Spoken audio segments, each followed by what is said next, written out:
Now we are starting scene second of Act 4.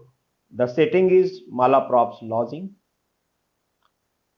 and there are Mrs. Malaprop and her niece Lydia Languis. They are talking. Now, up to this development of the story, what happened? That Bob Akers has challenged to fight with his enemy, that is the so-called lover of Lydia Languis, Mr. Beverly. But he doesn't know that who is Ensign Beverly, and actually it is Mr. Captain Absolute, his friend is there. So that he had challenged him to fight, but he doesn't know. Next is that Malaprop still is in confusion about the identity of Mr. Beverly. So he has already visited her house, but still then she was not able to recognize him. Second, Lydia Language is still in problem that she doesn't know the actual identity of Captain Absolute. Actually, he is himself the person Ensign Beverly. So now in this scene, his identity is going to be clear, not to all the characters, but still now it is going to be clarified before Malaprop and Lydia Language. In this scene, they are talking. Mrs. Malaprop, why, thou perverse one, tell me what you can object to him. Isn't he a handsome man? Tell me that. A gentleman, a pretty figure of a man? The very dialogue of Mrs. Malaprop clarifies that she wanted to convince her niece Lydia Language so that she may be ready to accept the relationship with Captain Absolute, that she wanted to marry them off. But she is looking not ready to marry him. Lydia aside, she little thinks whom she is praising aloud. So is Beverly, ma'am. Mrs. Malaprop is talking about Captain Absolute because she wanted him to marry her niece Lydia Language. But Lydia Language is still adamant, and she is considering that she is talking about Mr. Beverly. It means both are adamant. Both are not ready to accept the relationship offered by each other. Mrs. Malaprop. No capricons, miss, if you please. Capricons don't become a young woman. She is trying her best to convince her that don't be adamant, don't emphasize so much. Be conscious and be ready to accept your relation with Captain Absolute. No, Captain Absolute is indeed a fine man. So that's why she is praising Captain Absolute, that he is a good person, he is a fine man, and you should marry and you should be very happy with him. But she is not ready. Aside, yeah, the Captain Absolute you have seen. Mrs. Malaprop, then he is so well bred, so full of alacrity and adulation, and has so much to say for himself in such good language too. His physiognomy, so grammatical, then his presence is so noble. I protest, when I saw him, I thought of what Hamlet says in the play, Hesperian curls. The front of Job himself, and I like March to threaten to command. A station like Harry Mercury knew something about kissing. On a hill, however, the similitude struck me directly. Actually, Mrs. Malaprop is very happy with the first meeting with Captain Absolute because he has appreciated so much to her. He has also appreciated her knowledge, her language. So that's why she is quite happy, quite satisfied with Captain Absolute. That's why she is supporting Captain, and she is also appraising before her niece Lydia Language that he is a worthy person to be married. So be ready and marry him. But still she is not ready. Aside, how enraged she will be presently when she discovers her mistake. She thinks that she is not going to marry Captain Absolute, rather, she is going to marry Mr. Beverly. She should be shocked to know that once she will elope with him, Mr. Beverly. She is not going to marry as per her choice with Sir Captain Absolute. At the same time, a servant enters. Sir Anthony and Captain Absolute are below, ma'am. Now they are paying an official visit. The son, Captain Absolute, with his father, Sir Anthony Absolute, they are paying their visit to this house. Mrs. Malapro, show them up here. Now, Lydia, I insist on your behaving as becomes a young woman. Show your good breeding at least, though you have forgot your duty. One hand, she is trying to convince her daughter, niece Lydia Languis. On the second hand, she is also threatening her that you already have forgotten your duty, but be a good girl. Please behave yourself and face this person. Captain Absolute and his father, they are coming to visit you, to see you. So don't misbehave before them. No? Likewise, in Indian society, we also used to convince the daughter or son to face this relation if they are not ready. No? That at least you have to behave. Don't misbehave with them. They are just guests. Whatever you have to do, you can do after their departure. Okay. So still she is convincing her and also threatening her. Madam, I have told you my resolution, but she is resolute. What about that? She is not going to think even of marrying with Captain Absolute. She is adamant to marry her lover, Mr. Beverly. I shall not only give him no encouragement, but I won't even speak to or look at him. She is such adamant girl that she is not ready to even talk to him. She is not going to properly behave with the guest. Either this is groom Captain Absolute or his father. Her would-be father-in-law, Sir Anthony Absolute. So now the guests appear, and these are none but the future groom of Lydia Languis, Captain Absolute, and his father, Sir Anthony Absolute. Sir Anthony, the father. Here we are, Mrs. Malaprop, come to mitigate the frowns of unrelenting beauty and difficulty. Enough, I had to bring this fellow. I don't know what's the matter, but if I hadn't held him by force, he would have given me the slip. What is the meaning? That he has brought his son, but his son was not ready to enter in this house. Why? What was the problem? Because he wanted very well, he knew very well that he is going to be exposed today. If he goes alone, he would manage everything. As in the previous scene, he has already managed that he has dealt with Mrs. Malaprop as Captain Absolute, and in the same way he has dealt with Lydia Languis as her lover, Mr. Beverly. But now the father is with him. With father, there is chance that he may not act on that situation, and he may be exposed. His real identity will come to end here.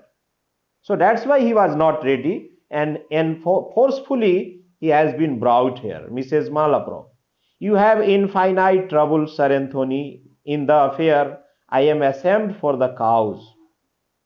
And she is also saying something to Lydia. Lydia, rise. I beseech you, pay your respects. Because she is an adamant girl. She has already resolved not to talk with the guest. So that's why Mrs. Malaprop is in pressure that even she is not behaving properly. The girl is sitting there, although guests have already arrived. So that's why she is hinting her, suggesting her that you should rise up and you should welcome the guest. But she is not ready. Even she is not looking at them. Sir Anthony, I hope, madam, that Miss Languis has reflected on the worth of this gentleman and the regard due to her aunt's choice and my alliance. Now Jack, speak to her. Now he allows his son to talk with the girl in front of the guardian. But there is problem.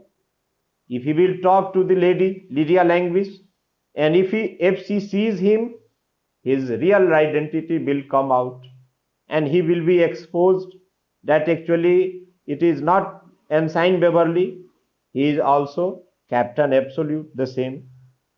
Absolute, aside. What that do shall I do? Hesitating to speak with, na? Why? Because his identity is going to come. Aloud. You see, sir, she won't even look at me. Whilst you are here, I knew she wouldn't. I told you so. Let me entreat you, sir, to leave us together. He wanted to return immediately. He is happy that Lydia Languis is not looking at them. If she looks there, his identity will come to end. No? He will be exposed. Lydia, aside, I wonder, I haven't heard my aunt explain yet.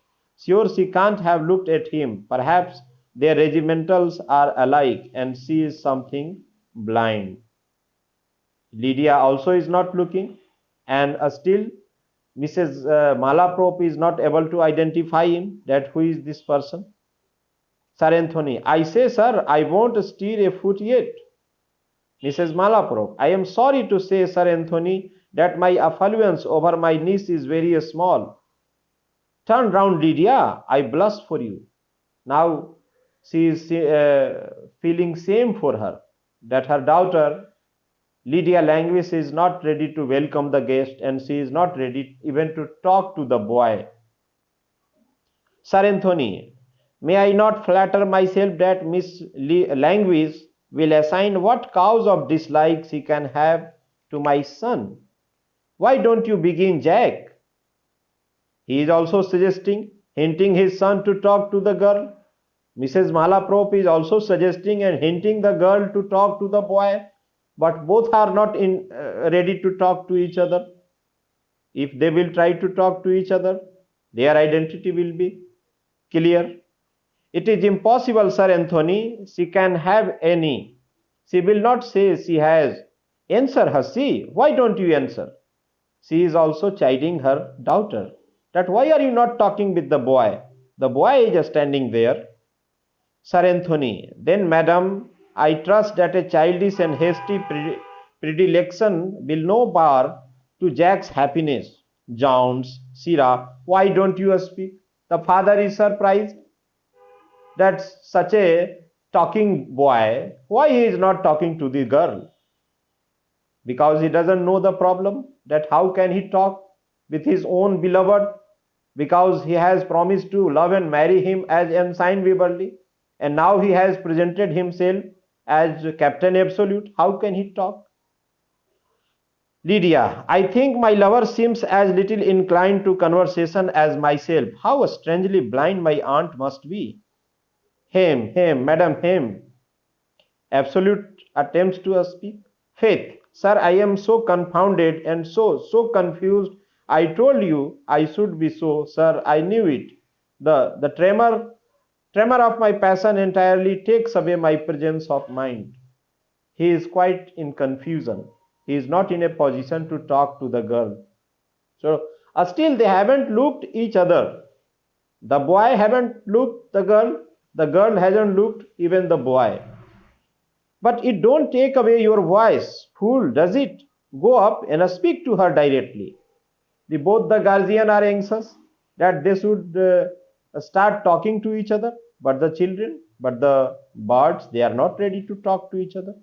Mrs. Malaprop, Sir Anthony, shall we leave them together? Ah, you stubborn little vixen. So now she thinks that they are not talking due to their presence. They might be sighing, no? They might be feeling shame that how they can start talking before their guardian. So they should be allowed to be left behind, and they should leave immediately, so that these groom and bride, future groom and future bride, may talk to each other. There may be some problem. And although she is leaving the place, even before going or before her departure, she is chiding her child. She is threatening her child. She is also abusing her. Please talk to the boy. The boy is sitting alone there. Now we are leaving the place. You are alone to talk to him. Whatever you wanted to talk, you should talk. But still they are not talking. Anthony, not yet, ma'am, not yet. What the dull are you yet? Unlock your jaws, Sirrah. Now he is also becoming angry. The father is becoming angry. Why? Because the son is not talking to the girl. So that's why he is losing his temper. He is going to burst himself. So that's why he is also chiding his son. Sira, why are you not talking to the girl? Girl is there. So at last, Absolute comes nearby Lydia to start talking. No? Now haven't sent, she may be too sullen to look round. I must disguise my voice, because whenever he will start speaking, his voice will be located by Lydia. No? Immediately she would recognize the voice, that this is the voice of her lover, Mr. Beverly.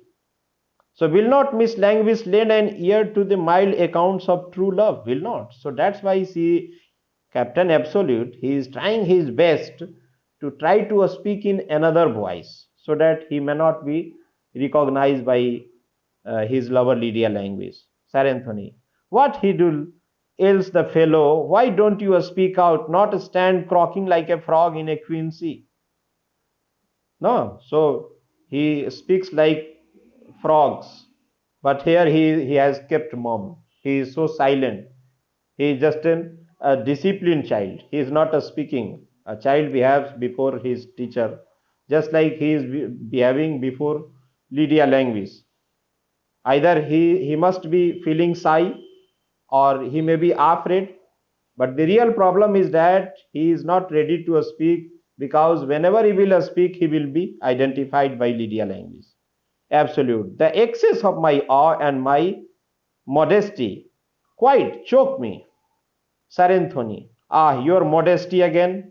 I'll tell you what, Jack, if you don't speak out directly and glibly too, I shall be in such a rage, Mrs. Malaprop. I wish the lady would favor us with something more than a side front. The father is so angry. He is shocked that why his son is not talking to the girl. Mrs. Malaprop, she is also in the problem. She has tried so much so that she could start speaking with her groom, future groom, uh, Captain Absolute, but still she was unsuccessful. She was not successful so that she may start talking. So still she is chiding her child or threatening her. Absolute. So all will out, I see. So at last what happens? All left the site to leave them alone so that they may start talking to each other, the boy and the girl. So now he goes nearby Lydia and speaks swiftly, softly. Why? So that his voice may not be identified, but she would be immediately identified. Be not surprised, my Lydia, suppress all surprise at present. Lydia surprises. Heavens, it is Beverly's voice. Sure, he can't have imposed on Sir Anthony too. Suddenly she was astonished at the listening of the sound of Captain Absolute. It seems that this is the sound of my Beverly. So again he has disguised himself. Again he has befooled the people. And as a boy he has come to meet me. So she looks round. Is it possible, my Beverly? How can this be, my Beverly? Now suddenly she becomes happy that this person is not Captain Absolute, but this is my favorite Beverly. It is all over. But Absolute is terrified. Why he is terrified? Because immediately he will be exposed now.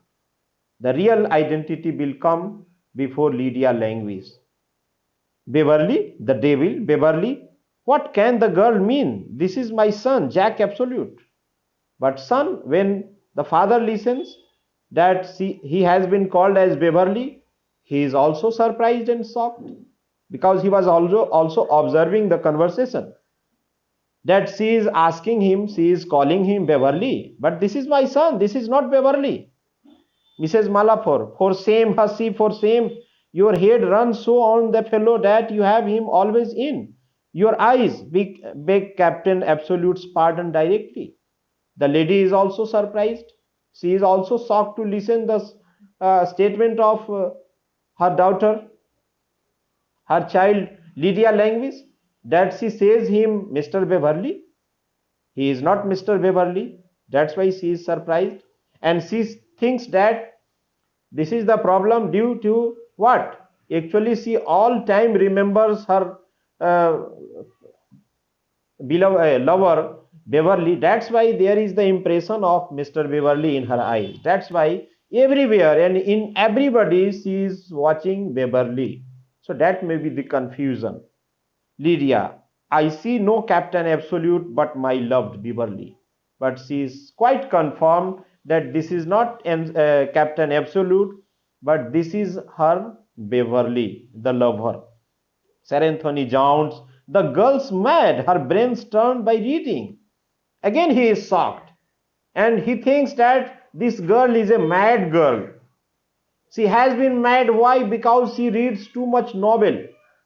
So the too much reading of novels has maddening effect on her. So that's why he is shocked that his son is being called by Lydia Language Beverly. Oh, my conscience, I believe so. What do you mean by Beverly, Hussey? Hussey is just an abuse, no? You saw Captain Absolute before today. There he is, your husband, that shall be. This is not Beverly, as per the knowledge of Mrs. Malaprop. She says that this is Captain Absolute, that near future he is going to be your husband. So this is not your lover Beverly. Lydia, with all my soul, ma'am, when I refuse my Beverly, how can she refuse? Because she identifies him. She knows him very well. He identifies everything of Beverly. So how can he lose the identity? Oh, she is as mad as Bedlam. Or has this fellow been playing us a rogue's trick? Come here, Shira. Who the devil are you? But he has faith. What faith? That this is not Beverly, this is my son, Captain Absolute. But again, there is confusion in his mind that whether he is playing a role, whether he is cheating us all, whether the same identity is there. He is really Beverly, the double role. So therefore confusion has started in his mind. So now he wanted to be clarified. Clarify this. Who are you? Faith, sir, I am not quite clear myself, but I'll endeavor to recollect. Now he shows that he is in confusion, as if he is a mad boy. He is not in a position to remember that who was he, what was his identity. So that's why he says that I'm trying to remember, recollect. Are you my son or not? Answer for your mother. You dog, if you want for me. He has started abusing his son. No? Who are you? Why she is calling you Mr. Beverly? But you are my son. Are you my son or not? So there is your mother that you have already lost. So please tell me the fact. Who are you? Yeah, sir, who are you? Oh, mercy, I begin to suspect. Mrs. Malapro, she also started suspecting him that this person may be Ensign Beverly. There is the suspicion started in her mind that he might be playing double role, he might be cheating us all. Absolute aside, now there is nothing to be left, he is going to be exposed. Yeah, powers of impudence, befriend me. Aloud, Sir Anthony, most assuredly I am your wife's son, and that I sincerely believe myself to be yours also. I hope my duty has always shown. Mrs. Malaprop, I am your most respectful admirer and shall be proud to aid affectionate nephew. I need not tell my Lydia that she sees her faithful Beverly, who, knowing the singular generosity of her temper, assumed that name and a station which has proved a taste of the most disinterested love, which he now hopes to enjoy in a more elevated character. So at last he exposed himself. He says that actually he is the son of his own father, the mother of his own mother, Sir Anthony Absolute. And he is also the person who is very much liked by Mrs. Malaprop, that she is ready to accept him as the husband of her niece Lydia Languis. I am the same person. And for Lydia, I cannot tell. I love her sincerely. Now she has to decide. So, in this way, his identity is clear before everybody. Now there is no confusion, there is nothing hidden. So, there is clear identity that he is Captain Absolute and he is also Mr. Waverley, the lover of Lydia Languis. She is the loved person by Lydia Languis and she is the hated person by Mrs. Malaprop. She is the hated person as Captain Absolute by Lydia and she is the loved person by Mrs. Malaprop as Captain Absolute. So he has double role here. His identity is clarified before everybody else. Now Lydia is shocked. Why she is shocked? Because she has fancied that she should love with a poor person and she should also lead her life in poverty so that she can enjoy poverty. No? Where there is dearth of property, there is nothing, there is no facility, she would enjoy that. But her dream, that is not actually a dream. She is just a house of glass that is completely shattered, destroyed before her. That she wanted to love and marry a poor person, but the fact is that she unwillingly or unknowingly started loving a person who is a fictitious person. In reality, he is Captain Absolute himself, is the son of a real father, a rich baronet, Sir Anthony Absolute. So now everything thing is undone here. His identity is clear. So that's why Lydia has shattered her dream immediately. So there will be no elopement after her. She had already every time fancied like that she would elope with a pure person, but now it is not possible that she should elope with a poor person. Anthony, upon my soul, Jack, thou art a very impudent fellow. Impudent fellow means indisciplined child, a ruined child. You have deceived. To do you justice, I think I never saw a piece of more consummate assurance. His father is shocked that he has deceived not only himself, not only to his father Sir Anthony, he also deceived his own beloved Lydia Languis and her guardian Mrs. Malaprop. Absolute. Oh, you flatter me, sir. You compliment. It's my modesty, you know, sir, my modesty that has stood in my way. Still, she is acting that he is innocent. He has done nothing. Anthony. Well, I am glad you are not the dull, insensible varlet you pretended to be. However, I am glad you have made a fool of your father. You dog! I am. So this was your penitence, your duty and obedience. I thought it was devil and the sudden. You never heard their names before. Not you. What? The languages of Worcestershire?